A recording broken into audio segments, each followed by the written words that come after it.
नमस्कार,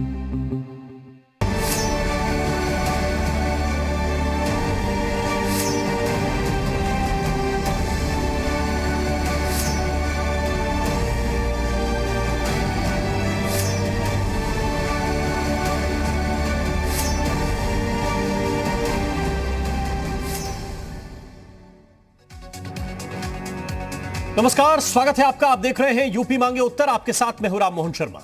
उत्तर प्रदेश में होने वाले विधानसभा चुनाव में 8 महीने का वक्त बचा है, लिहाजा दल बदल का मौसम भी अब सिग्नल देने लगा है।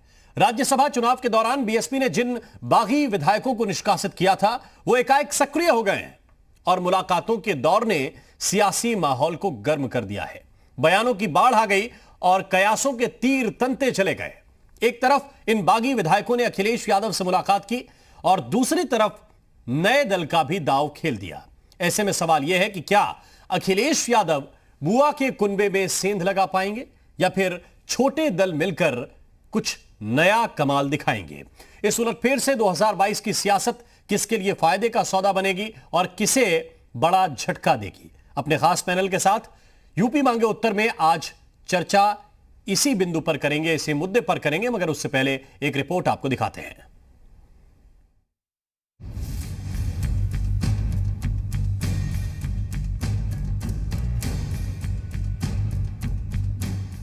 लखनऊ की सियासी तपेश आज 32 डिग्री तक छलांग लगाते पारे से काफी तेज रही कि बागियों की कदम ताल ने कई कयासों को हवा दी।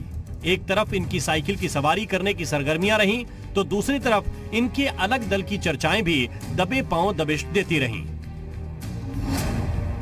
क्या 2022 से पहले यूपी में होगा बड़ा उलटफेर?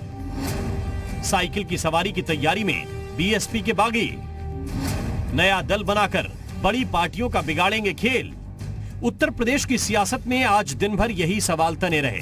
दरअसल बीएसपी के बागी विधायकों ने समाजवादी पार्टी के राष्ट्रीय अध्यक्ष अखिलेश यादव से मुलाकात की। 5 विधायक और 2 विधायकों के प्रतिनिधि अखिलेश यादव से मिले तो चर्चाओं का बाजार गर्म हो गया कि क्या अखिलेश यादव मायावती को 2022 से पहले बड़ा झटका देंगे, बीएसपी के रूठों को अपना बना लेंगे। इस मुलाकात के बाद बीएसपी से निष्कासित विधायक हाकिम लाल बिंद, मुस्तबा सिद्दीकी, हरगोविंद भार्गव, असलम अली चौधरी और सुषमा पटेल ने तो खामोशी की चादर ओढ़े रखी, मगर विधायक असलम रायनी का बयान सुर्खियां बना रहा। उन्होंने कहा कि अलग दल बनाने पर विचार कर रहे हैं। हम लोगों की संख्या आज की डेट में 11 है। यदि हम लोगों की संख्या 12 हो जाती है तो हम लोग एक दल बनाने पर विचार कर रहे हैं। नियमानुसार 12 की संख्या होनी चाहिए। जब 12 की संख्या हो जाएगी तो हम लोग ये भी प्रयास करेंगे कि हमारे विधानमंडल दल के नेता माननीय लालजी वर्मा जी थे और उनको पुनः हम लोग विधानमंडल दल के नेता बनाने का प्रयास करेंगे। विधायक असलम रायनी के अलग दल बनाने के बयान के बाद सियासत ने फिर 360 डिग्री का टर्न ले लिया। कयास ये भी लगने लगे कि क्या छोटे दल मिलकर बड़ा धमाका करेंगे, क्योंकि सियासत के पंडित मानते हैं कि चुनाव में छोटे दल असली खेल करते हैं और उत्तर प्रदेश की सियासत में इसका ट्रेलर कई बार दिखा भी है। राष्ट्रीय Lokdal, Jansatta Dal, Pragatisheel Samajwadi party, Nishad party, peace party, Suheldev Bharatiya Samaj party, अपना दल, रिपब्लिकन पार्टी ऑफ इंडिया और शिवसेना जैसे कई छोटे दल हैं जो चुनावी बिसात में महत्वपूर्ण मोहरे साबित होते हैं। ऐसे में सवाल उठ रहा है कि क्या बीएसपी के बागी विधायक मिलकर नया दल बनाएंगे या फिर किसी पार्टी का दामन थामेंगे। ये वो विधायक हैं जो राज्यसभा चुनाव के दौरान भी अखिलेश यादव से मिले थे, जिसके बाद पार्टी ने इन्हें निलंबित कर दिया था, जबकि 2 दिग्गज विधायक लालजी वर्मा और राम अचल राजभर को हाल ही में पंचायत चुनाव के दौरान बर्खास्त किया गया। ऐसे में देखना होगा कि बीएसपी के बाद अब इनका नया सियासी ठिकाना क्या होगा और इससे 2022 की सियासत क्या नई करवट बदलेगी। ब्यूरो रिपोर्ट, जी मीडिया।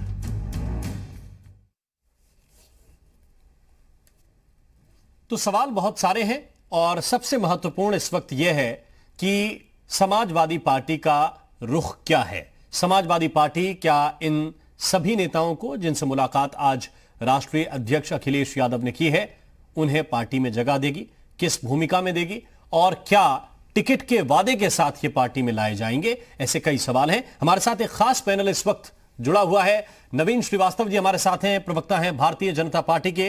नवीन जी, बहुत बहुत स्वागत है आपका। नाहिद लारी खान हमारे साथ इस वक्त जुड़ रहे हैं, प्रवक्ता हैं समाजवादी पार्टी की। नाहिद जी, आपका भी बहुत बहुत स्वागत है।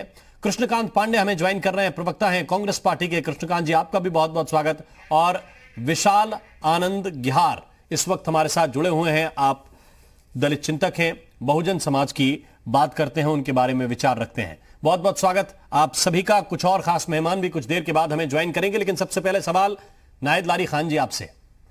सबके लिए दरवाजे खुले हुए हैं समाजवादी पार्टी के?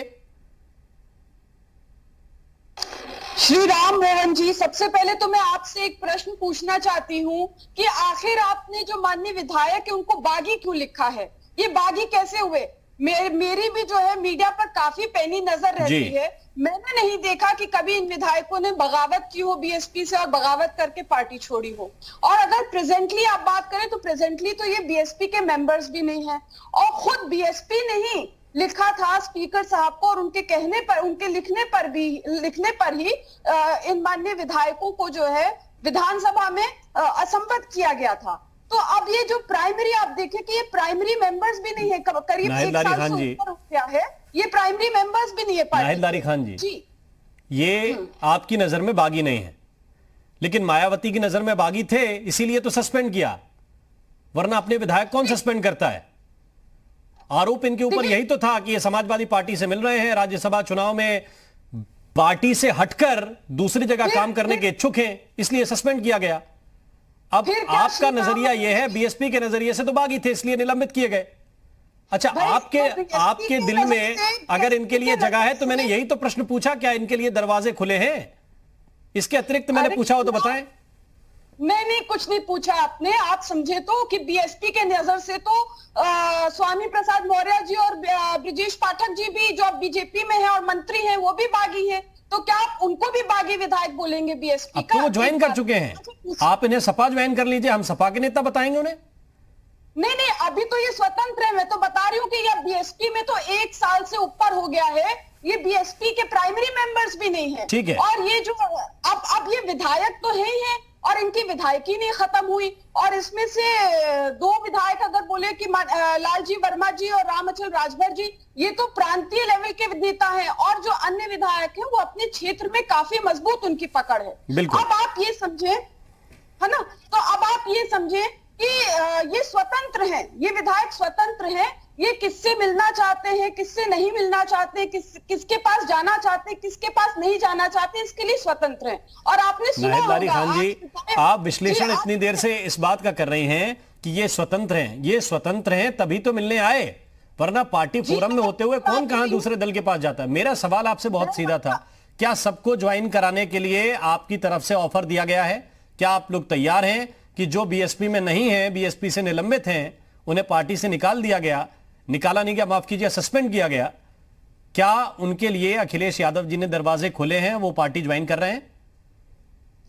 देखिए, आप ये बात समझे श्री राम मोहन जी, ये जो माननीय विधायक हैं, आज आपके भी चैनल पर आया कि उन विधायकों ने बोला कि वो आज माननीय अखिलेश यादव जी से मिलने गए और उनको इतना सम्मान मिला, और उन्होंने स्पष्ट कहा कि देश में शायद कोई ऐसी पार्टी का नेता नहीं है जो इतना सम्मान दे सके जो माननीय अखिलेश यादव जी ने दिया।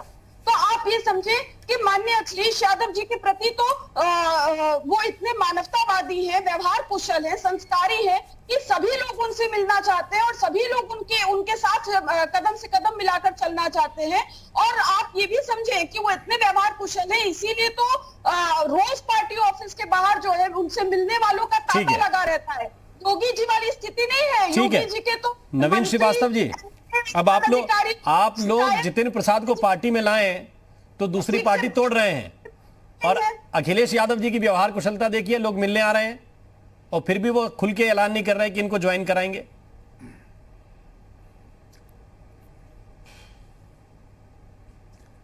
देखिए राममोहन जी, सबसे पहले तो अभी हमारी जो समाजवादी पार्टी की प्रवक्ता बहन बोल रही थी कि अखिलेश यादव जी बहुत संस्कारी हैं, व्यवहार कुशल हैं, वह संस्कार हम लोगों ने 2016 के जाड़ों में देखा था उनकी कार्य कुशलता, व्यवहार कुशलता अपने चाचा के और अपने पिताजी के प्रति हम लोगों ने देखी थी। इसलिए यह बताने की आवश्यकता नहीं है कि वह कितने व्यवहार कुशल है, कितने संस्कारवान है।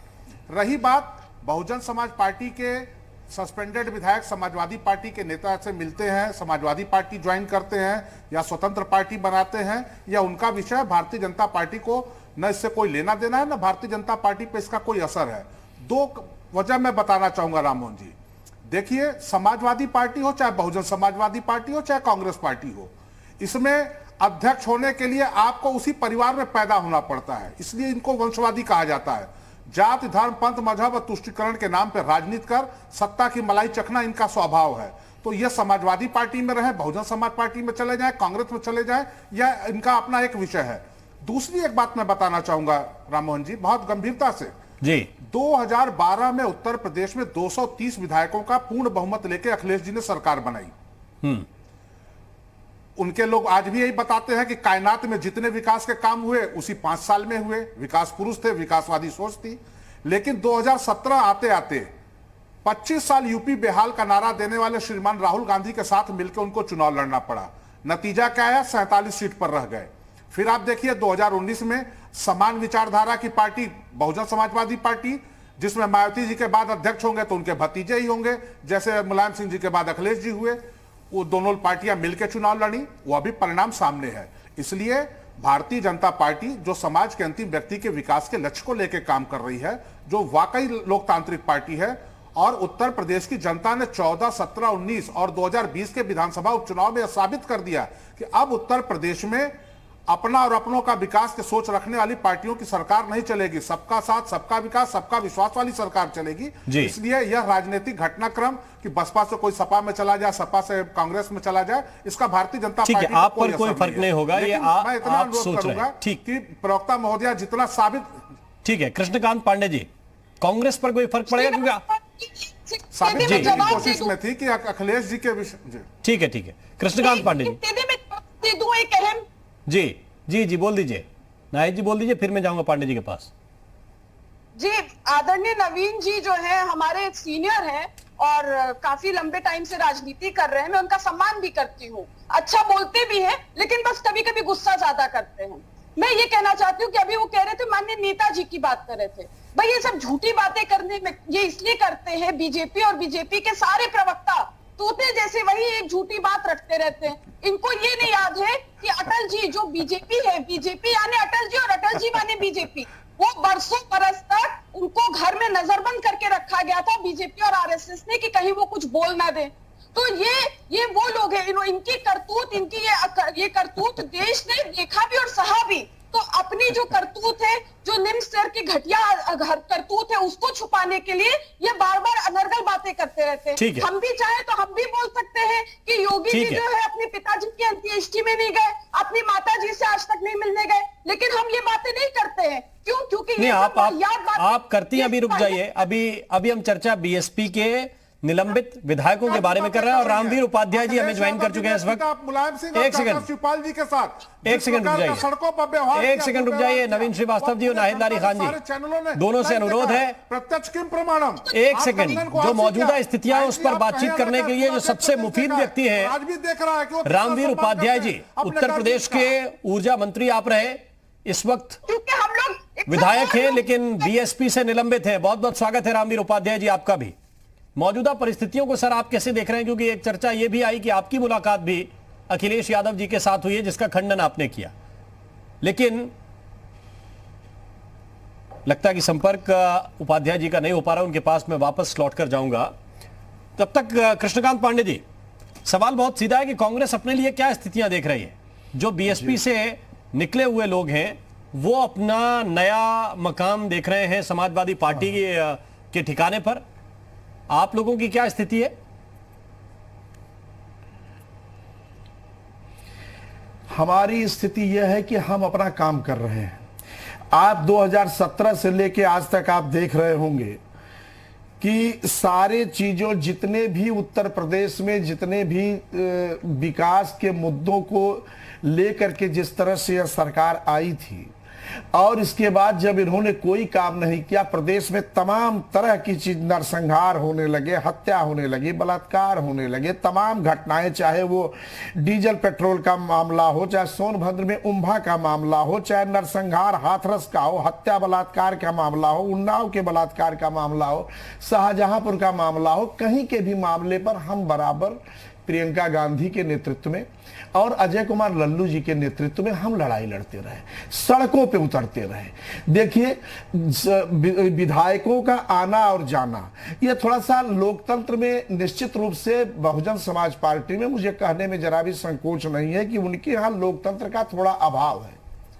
ताश के पत्ते की तरह यह पहली बार उनके यहाँ घटना नहीं हो रही है, यह घटनाएं तो उनके यहाँ बहुत बार हुई है। इस घटना को हम लोग चर्चा कर रहे हैं, इसको पहली बार है, इसको बड़ा आश्चर्यजनक मान सकते हैं, लेकिन उनके यहाँ के रहने वाले लोग, उनके यहाँ से निकले लोग, चाहे ब्रजेश पाठक और स्वामी प्रसाद जी बीजेपी में हैं जी, और भी तमाम दलों में उनके लोग हैं, नसीमुद्दीन जी हमारे यहाँ है, आर के चौधरी जी भी अभी सपा में गए हैं।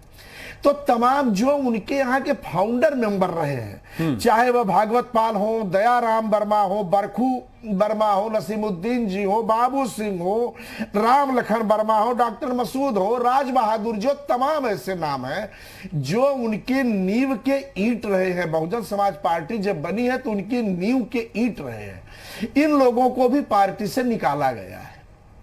तो उनके यहाँ ताश के पत्ते की तरह फेंटे जाने की प्रथा है बहुजन समाज पार्टी में, और ये ताश के पत्ते की तरह फेंटे जाने से ये लोग वाकिफ हैं, इसलिए ये अलग दल बनाए, किसी भी दल में जाएं। आपने अभी देखा है बंगाल के चुनाव में कि किस तरह से लग रहा था टीएमसी में और अन्य दलों में यह टूट पड़ गई और भारतीय जनता पार्टी में तमाम बड़े बड़े दिग्गज जाने लगे जी। और रिजल्ट यह आया कि टीएमसी की स्थिति 2000 इसके पहले वाले चुनाव से भी बेहतर साबित हुई। नहीं तो आज स्थिति है कि इसी बात से आप इसी बात से खुश हैं कि एसपी की स्थिति मजबूत हो गई, बीजेपी कमजोर हो गई, या टीएमसी कमाल कर गई और बीजेपी को कम सीटें मिली? मैंने पूछा कि कृष्णकांत पांडे जी की क्या तैयारी है बंगाल में? आप अपनी सीटें अगर जोड़ते तो आपको शायद ये एहसास होता कि कांग्रेस क्या यूपी में भी वही दोहराने वाली है।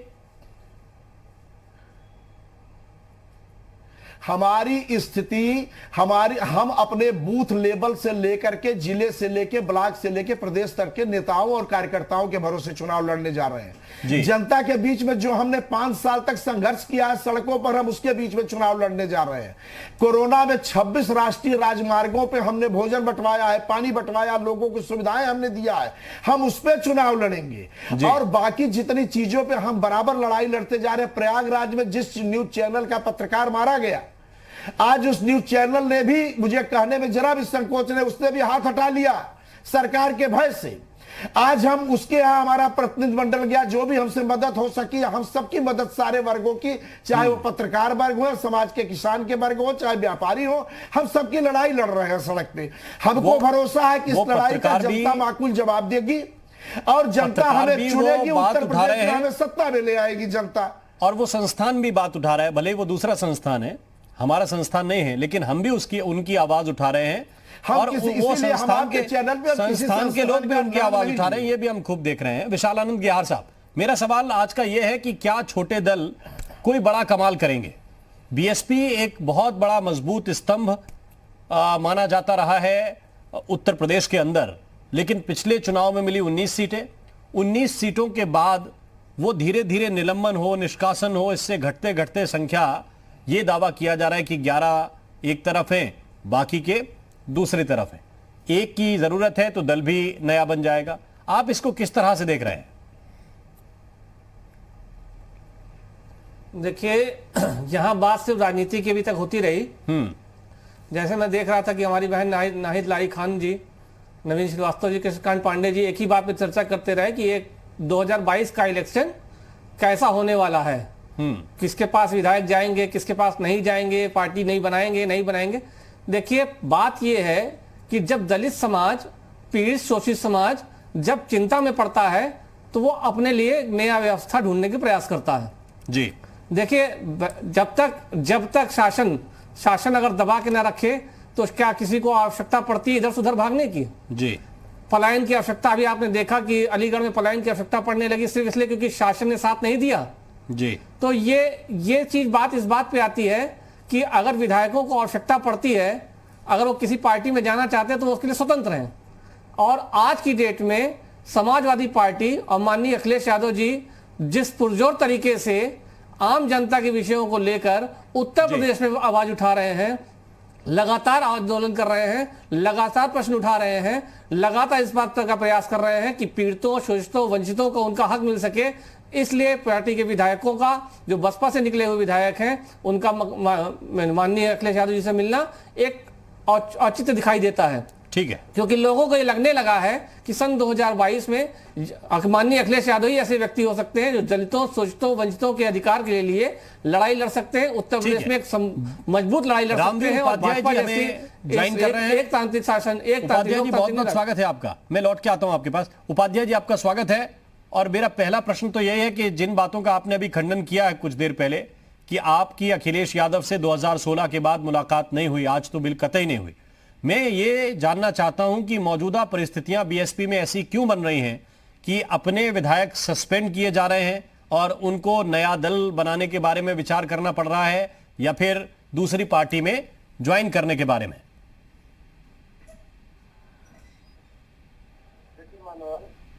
ये प्रश्न का आपको तो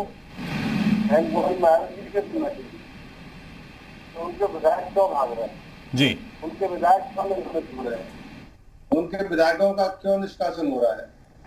तो ये क्वेश्चन तो कायदे से आपको नयन कुमारी मायावती से करना चाहिए। नहीं, बहन जी कहाँ प्रश्न लेते हैं? मैं तो बहन जी कहाँ प्रश्न सुनती हैं? वो तो सिर्फ बताती हैं क्या बताना है। मैं आपसे इसलिए पूछ रहा हूं क्योंकि आप जनता के नेता हैं और आपने अनुभव किया होगा, क्योंकि आप भी उसी लिस्ट में हैं जो सस्पेंडेड विधायक हैं। मैं तो पहली बार देख रहा हूँ, मैं पिछले 26 साल से बहन जी के साथ हूँ जी, और लगातार 25 साल मैं एमएलए रहा हूँ, अभी एमएलए हूँ मैं शाहबाद विधानसभा से। और जी, बहन जी ने मिनिस्टर भी बनाया बिना हमारे कहे, हमने नहीं उनसे कहा कि मैं मिनिस्टर बना दो, उन्होंने मिनिस्टर भी बनाया। मेरी पत्नी श्रीमती सीमा उपाध्याय को सांसद भी बनाया, और जो उन्होंने कहा वो हमने किया। जैसा आर्डर दिया कि यहाँ से लड़ना है, ये इन आदेशों का पालन करना है, हमने सारे आदेशों का पालन किया। अभी चुनाव में पता नहीं, इसमें पार्लियामेंट के चुनाव से पता नहीं क्यों नाराजगी हो, किसने क्या पूरी कर दी, क्या किस तरह से गुमराह कर दिया, तो उन्होंने ये निलंबन का निर्णय दिया है। तो मैं इस पर कुछ ज्यादा टिप्पणी करना नहीं चाहता, न ज्यादा बहन जी के लिए कुछ कहना चाहता हूँ। ठीक है सर, एक छोटे से ब्रेक के लिए हम रुक रहे हैं, लौट के आपके पास आएंगे। ये जरूर पूछेंगे कि क्या जिन्हें सस्पेंड करना है, जिन्हें पार्टी से निकालना है, उनसे एक बार पूछती हैं कि आपकी ये गलती है, ये गलती आपने की तो क्यों की, या फिर सीधा ऑर्डर लिखकर आ जाता है कि फला फला विधायक निलंबित किए जाते हैं, निष्कासित किए जाते हैं, इन्होंने पार्टी विरोधी काम किया था। एक छोटे से ब्रेक के बाद तुरंत हाजिर होते हैं।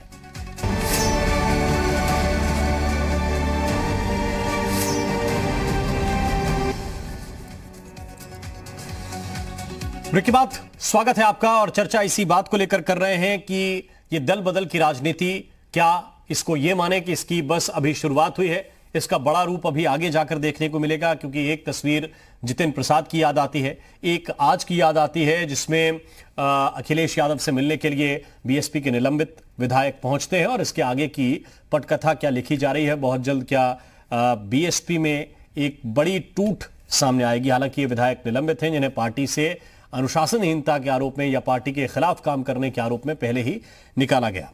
मैं बात कर रहा था ब्रेक से पहले रामवीर उपाध्याय जी से, उनके पास हम चलेंगे, लेकिन उस रामवीर उपाध्याय जी, ब्रेक से पहले हमने यही जानने की कोशिश की थी कि आपको जब 2019 में ये आरोप लगे आपके ऊपर कि आपने पार्टी विरोधी काम किए, जिसके बाद आपके खिलाफ फैसला हुआ, क्या पूछा गया उपाध्याय जी से कि आपने ऐसा ऐसा किया है और आपके खिलाफ ऐसी ऐसी कार्रवाई हम करने जा रहे हैं, या किसी नेता से पूछा जाता है बीएसपी में ये कल्चर है? देखिए, 26 वर्ष से तो मैं देख रहा हूँ बहन कुमारी मायावती जी को, उन्होंने, मैं समझता हूँ किसी जितने को भी निलंबित किया है, जितने को भी निष्कासित किया है, मेरे समझ में तो उन्होंने किसी से पूछा नहीं कि भाई, उन्होंने ये कारण बताया तो इसलिए निलंबित किया जा रहा है, इसलिए पार्टी से निकाला जा रहा है। 26 वर्ष की समय में तो मुझे कुछ याद नहीं आता कि उन्होंने किसी से पूछा हो। मुझसे नहीं पूछा, मुझसे ज्यादा वफादार सिपाही उनका कोई नहीं था, मुझसे नहीं पूछा गया और मुझे आज तक ये पता नहीं कि बात क्या हुई जी। लेकिन अभी भी न पूछा गया ना जी, अभी भी आप वहीं पर आपकी निष्ठा है, या इन साथियों को देखकर, आपके जो साथी आज गए अखिलेश यादव से मिलने के लिए, देखकर लगता है कि नहीं अब नई जगह ढूंढ लेनी चाहिए? देखिए, अभी मैंने कोई निर्णय नहीं किया है। मैं कोई निर्णय लेता हूं तो अपने क्षेत्र के, अपने जनपद के, अपने पूरे 4-5 मंडलों में उत्तर प्रदेश में जितने मेरे शुभचिंतक हैं, मैं उनसे बात करूंगा और जो सबका मिला जुला जो निर्णय होगा जी। क्योंकि असलम रायनी, ठीक, असलम रायनी आज कह रहे थे कि उनके पास 11 लोग तो हैं, एक की उन्हें जरूरत है। तो आप उन 11 वाली लिस्ट में हैं या फिर ये जो 12वें हैं जिनका इंतजार है उसमें आप हैं? भैया कौन 11वें कौन 12वें मुझे नहीं, मेरे संज्ञान कुछ नहीं जी। तो आपकी सलाह क्या, नया दल बनाना चाहिए, अखिलेश यादव के साथ इन लोगों को चला जाना चाहिए, या फिर आपसे कोई और संपर्क कर रहा है? नहीं, मुझसे कोई संपर्क नहीं कर रहा। देखिए, हर विधानसभा की अलग अलग परिस्थितियां होती हैं, अलग अलग समीकरण होती हैं जी। कौन विधायक कहां से जीत सकता है, आसानी से जीत सकता है और कौन सी पार्टी जीत सकता है, ये गणित सभी प्रत्याशी, सभी कैंडिडेट लगाते हैं और जहां लाभ हो रहा हो जा रहे होंगे जी। नहीं तो ठीक है, आपके लिए जीत हार का गणित महत्वपूर्ण है या फिर अपनी प्रतिष्ठा, अपना सम्मान, अपना व्यक्तित्व, ये भी तो सारी चीजें चलती हैं। इतने साल तो आप सत्ता में रहे, मंत्री भी रहे, महत्वपूर्ण तो ये भी है ना कि एक पार्टी आपको सस्पेंड किए जा रही है, आपसे कारण भी नहीं पूछ रहे कि क्या वजह हो गई। एक पार्टी आपको सस्पेंड किए जा रही है, आपसे कारण भी नहीं पूछ रहे कि क्या वजह हो गई, और आप कह रहे हैं कि नहीं देखिए अभी सोचना पड़ेगा। नहीं, मैं अभी तो कुछ महीने इंतजार करूंगा जी, इसके बाद निर्णय हो सकता है आपका भी। हाँ, निर्णय तो होगा ही, निर्णय क्यों नहीं होगा, राजनीति करनी है, निर्णय तो होगा। ये बिल्कुल ठीक है कि अभी कोई अगर नहीं कहेगा, इतने दिन इंतजार के बाद भी, यही कमोबेश स्थिति इन लोगों के सामने जो आज अखिलेश यादव से मिलने के लिए गए उपाध्याय जी, यही स्थिति है कि अभी तक कोई पूछ ही नहीं रहा, उन्हें अपने राजनीतिक भविष्य की चिंता सता रही है। अब मैं तो साहब उनके बारे में कुछ कह नहीं सकता जी, लेकिन तो जिसके साथ रहा हूं, निष्ठा ईमानदारी से रहा हूं और मेरी निष्ठा बहन तक है जी। ठीक है, इस वक्त असलम साहब हमारे साथ जुड़ गए हैं। आप भी इसी लिस्ट में हैं जो समाजवादी पार्टी के संपर्क में। असलम साहब, स्वागत है आपका। धन्यवाद। प्रश्न आपसे बहुत सीधा सर यही है कि क्या समाजवादी पार्टी ज्वाइन करने के विषय में कोई विचार हुआ है? अभी कोई की समाजवादी पार्टी ज्वाइन करने का है, किसी पार्टी ज्वाइन करने का कोई इशारा नहीं। हम पार्टी से निष्कासित हैं। जी जी, ठीक है ना। और बताइए। नहीं, आप तो पार्टी से निष्कासित, निलंबित हैं। मैं ये जानना चाह रहा था कि आगे कदम क्या होगा, क्योंकि राजनीति आपको करनी है, जनता के लिए करनी। जिस पार्टी में आप थे, जिससे विधायक बने, उससे आपको टिकट मिलेगा नहीं। हाँ, क्यों नहीं मिलेगा? आप तो कह रहे हैं कि उससे निलंबित हैं। हाँ, निलंबित निष्कासित हैं इससे जी। आगे की राजनीति का है, दुनिया के किसी भी इंसान का संचालन जो करता है ऊपर वाला ईश्वर अल्लाह भगवान करता है। ठीक है। किस दिशा में वो ले जाएगा वक्त को मेरा अल्लाह ताला, उस दिशा में जाने का काम करूंगा। निर्दलीय लड़ूंगा या पार्टी से किसी और से लड़ूंगा या पार्टी से लड़ूंगा, तो आगे का वक्त बताएगा। तो असलम साहब अभी भी विश्वास मायावती पर कायम है या अखिलेश यादव जी की तरफ जाने के विषय में सोच रहे हैं? नहीं, आगे सोचेंगे। मैंने क्या कही जी, कि ऊपर वाला जिस तरफ हमें ले जाएगा, क्योंकि हम किसान मजदूर के बेटे हैं और हमारा जो है, हमारा यकीन पुख्ता अल्लाह पे है। वह तो इज्जू मंतसब तो जुल्ल मंतसब यदि कल कह जिन्ना का कुल्ली साइन कदीर, इज्जत जिल्लत दौलत शोहरत मरना जीना सब अल्लाह के हाथ में, भगवान के हाथ में। ठीक है, आपके हाथ में, ठीक है, आप कह रहे हैं कि सब कुछ खुदा के हाथ में है, ऊपर वाले के हाथ में होता है, लेकिन हमें भी तो सोचना पड़ता है कि कौन हमारी इज्जत रख रहा है, कौन हमारा अपमान कर रहा है। आप भी जानते हैं, तो एक छोटा बच्चा भी जानता है कि जिसने अपमानित किया है जिसको, जी, एक बच्चा है, बच्चे को अपमानित करता हूँ थोड़े नहीं लगेगा। जी, तो सीधी सतह पे आता है। तो अब इसी सीधी बात को तो मैं जानना चाह रहा हूं कि आप बताएं कि अगली सीधी बात क्या है। मैंने आपसे बता दिया कि जहां आदमी की कोई अपमानित की बात आती है तो चूंकि ये सब मान सम्मान के लिए होता है। जी जी, ये है सीधा सीधा। तो आज जो मुलाकात हुई उसमें सम्मान मिला आपको? मैं आज गया ही नहीं मुलाकात करने। अच्छा, आप नहीं गए? क्योंकि डिस्ट्रिक्ट जिला गाजियाबाद जिला पंचायत अध्यक्ष का चुनाव मेरी घरवाली लड़ रही है। जी चुनाव जी, में व्यस्त हूं। तो आप उसमें व्यस्त हैं अभी? हाँ, लेकिन भविष्य में फैसला ले सकते हैं, ये आप खुलकर कह रहे हैं? हाँ, भविष्य ये में जो- फैसले लिए ही जाएंगे। आपके जो साथी हैं जो आज मुलाकात करने के लिए गए थे, उनमें असलम रायनी है, वो कह रहे हैं नया दल बना रहे हैं हम, 11 लोग हमारे साथ हैं, उसमें आप भी शामिल हैं? देखिए, मैंने क्या कहा जी, आगे जो भी होगा, अभी तो मैं चुनाव में व्यस्त हूँ। ठीक है, मैं अभी चुनाव में व्यस्त हूँ। घरवाली जिला पंचायत अध्यक्ष का चुनाव लड़ रही है। ठीक है। आपकी तरफ से उसके बाद में आपकी तरफ से प्रतिनिधि तो गए थे आपके, लेकिन ये ऐसी सूचना है? आपकी तरफ से आपने प्रतिनिधि भेजे थे, ऐसी सूचना है हमारी? नहीं, कोई नहीं गया। ठीक है, बहुत बहुत शुक्रिया, बहुत बहुत धन्यवाद चौधरी साहब हमारे साथ जुड़ने के लिए। और असलम चौधरी कह रहे हैं कि फैसला लेना पड़ता है, किसने अपमानित किया ये सबके सामने है। नवीन श्रीवास्तव जी, खुलकर नेता आप धीरे धीरे अपनी बात कह रहे हैं। रामवीर उपाध्याय जी बड़े सीनियर लीडर हैं, कई तरह की खबरें उनके बारे में आती रही कि बीजेपी के संपर्क में है, हालांकि वो खंडन कर रहे हैं कि हमें 1 महीने का भी और वक्त है। लेकिन मेरा सवाल यह है कि अब क्या वो दौर आ गया है कि नेताओं को चुंबक की तरह खींचना पड़ेगा अगर किसी पार्टी को मजबूत होना है?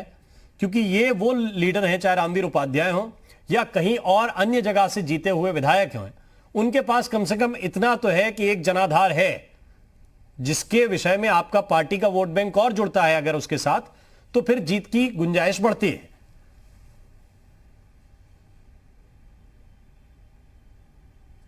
देखिए, निश्चित रूप से जब चुनाव नजदीक आते हैं तो राजनीति करने वाले लोग अपने लिए सुरक्षित ठिकाने ढूंढते हैं।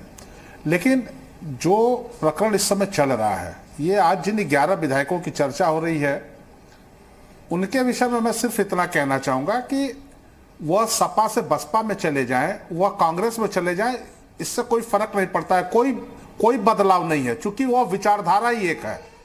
भारतीय जनता पार्टी इन सारे दलों से अलग विचारधारा की है। भारतीय जनता पार्टी में भी दूसरे दलों के नेता आए, लेकिन उन्होंने भारतीय जनता पार्टी की विचारधारा को स्वीकार किया, उसके हिसाब से काम किया। और जो जनाधार वाले नेता किसी दल में जाते हैं तो निश्चित रूप से उस दल को लाभ मिलता है।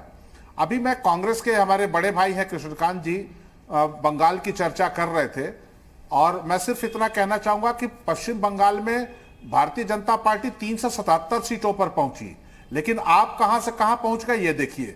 दूसरी बात मैं कहना चाहूंगा कि कांग्रेस पार्टी, इन्होंने बताया कि बहुत सारे कार्यक्रम कर रही है, 26 राजमार्गों पर पता नहीं क्या किया, पता नहीं क्या किया।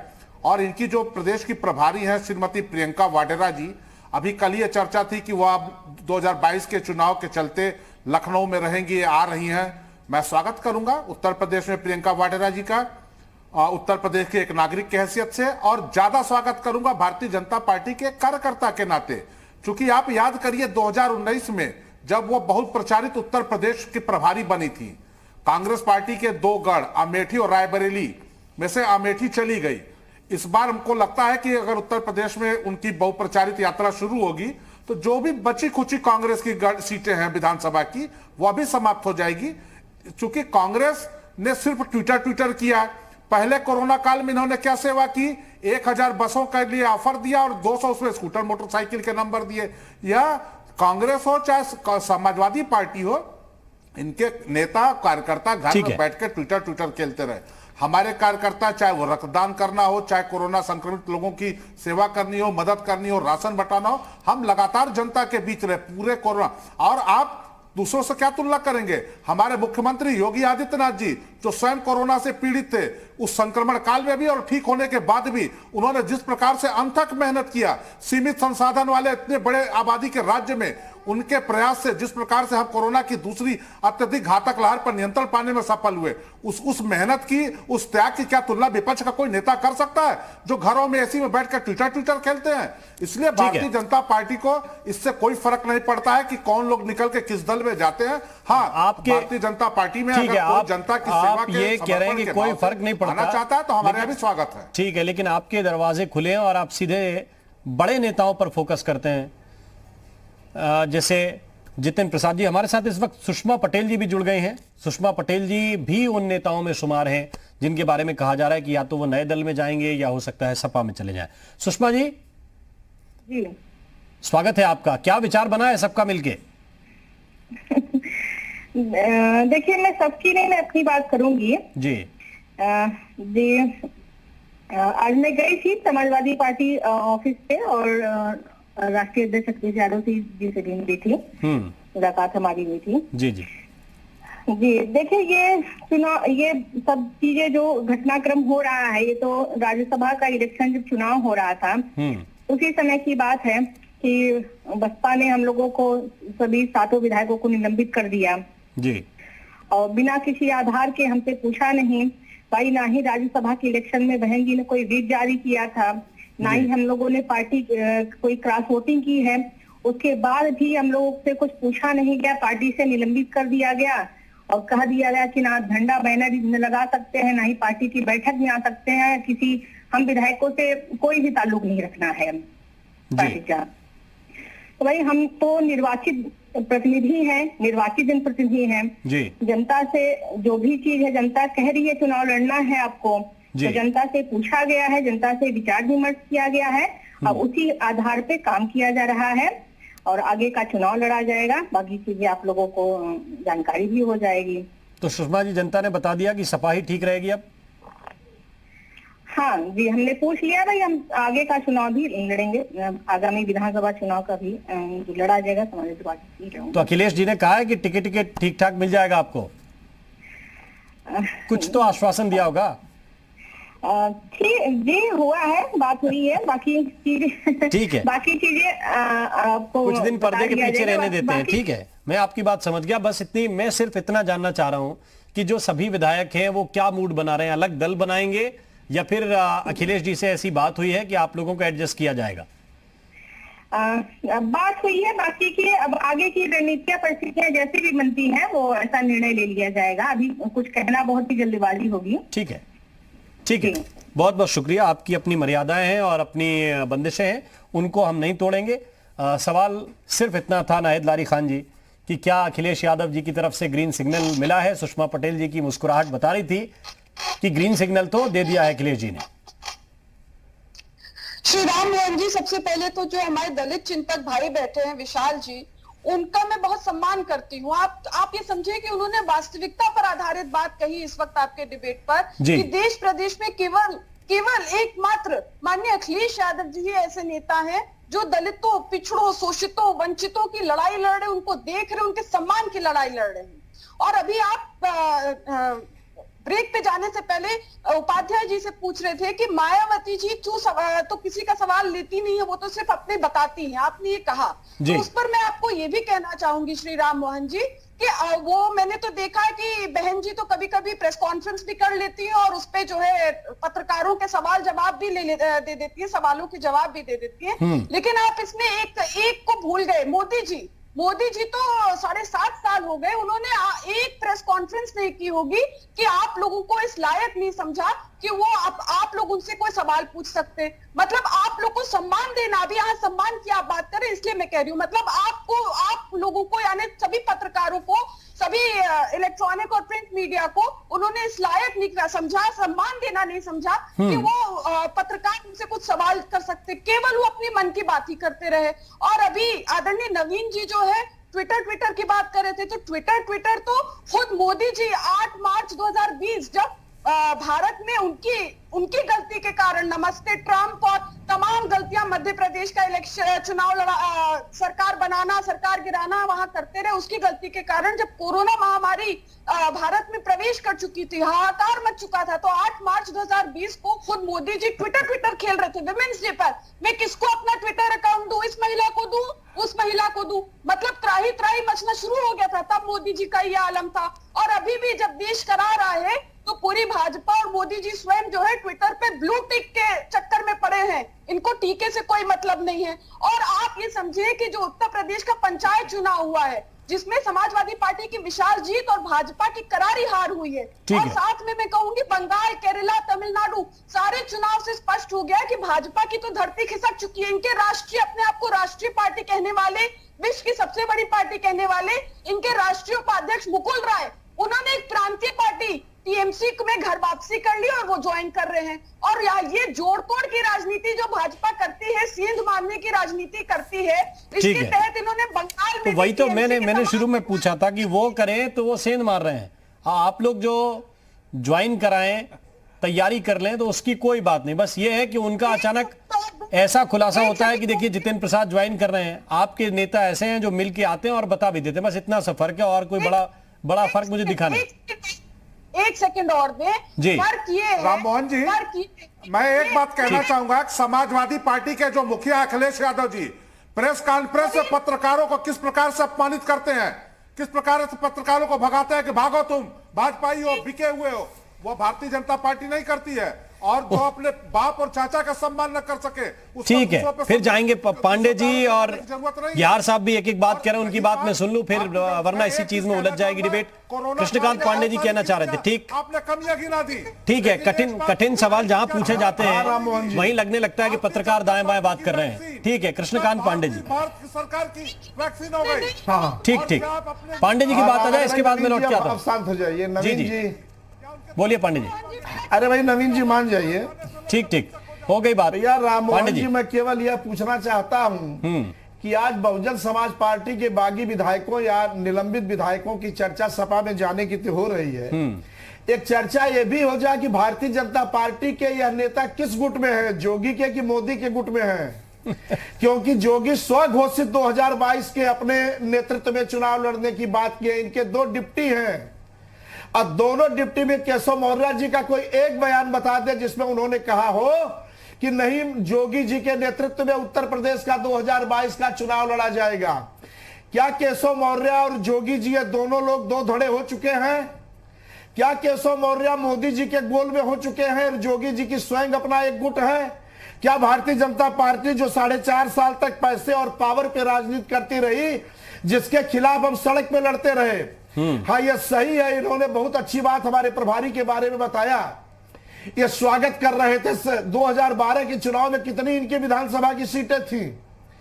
28 पे हम थे, 47 में ये थे। यह इनकी स्थिति 2012 में थी, 2014 और 17 की स्थिति इनकी बेहतर हुई।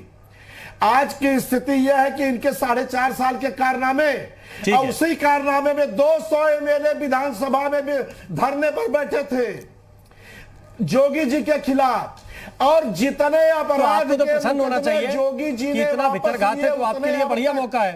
अब आपकी टक्कर बची अखिलेश यादव से। उतने मुकदमे कोई और भी किसी मुख्यमंत्री ने वापस नहीं लिए, पलटते हैं, यह अपराधियों की पूरी तरह से सरकार है, कंपनी प्राइवेट और हिंदू धर्म के सबसे बड़े विरोधी जो केवल झूठ और झूठ पर टिका हुआ है उत्तर कह सकते हैं कि कृष्णकांत उपाध्याय या आपकी तरह का कोई कांग्रेस का कर्मठ कार्यकर्ता कांग्रेस का राष्ट्रीय अध्यक्ष बन सकता है, आप कह सकते हैं तो कहिए। ठीक है, विशाल आनंद जी, यार साहब एक सेकंड, विशाल आनंद जी, विशाल आनंद जी, जनता पार्टी का आप तो ये मानकर चल रहे हैं कि सभी वर्ग सपा की तरफ जाना चाह रहे हैं।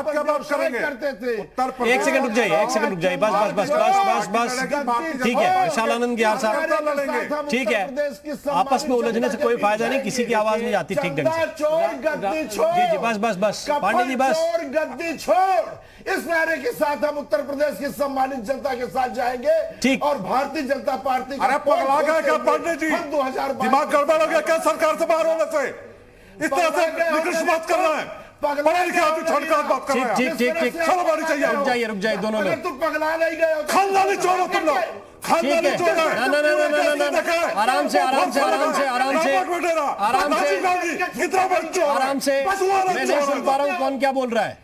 तुम इतना बड़ा बदतमीज हो। एक सेकंड रुक जाइए, ना ये भाषा कतई स्वीकार्य नहीं है, दोनों की भाषा स्वीकार्य नहीं है।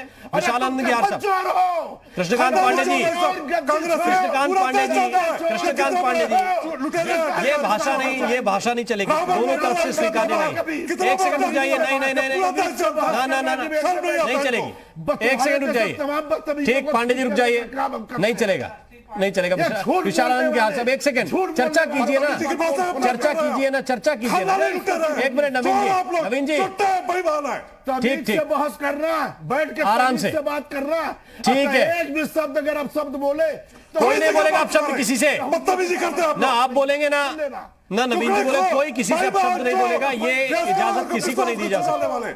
समय इतना ही, और आप लोगों ने अच्छे विश्लेषण की जगह, अच्छी चर्चा की जगह उसको बर्बाद किया है। बहुत बहुत शुक्रिया, बहुत बहुत धन्यवाद आप सभी मेहमानों का हमारे साथ इस चर्चा में जुड़ने के लिए।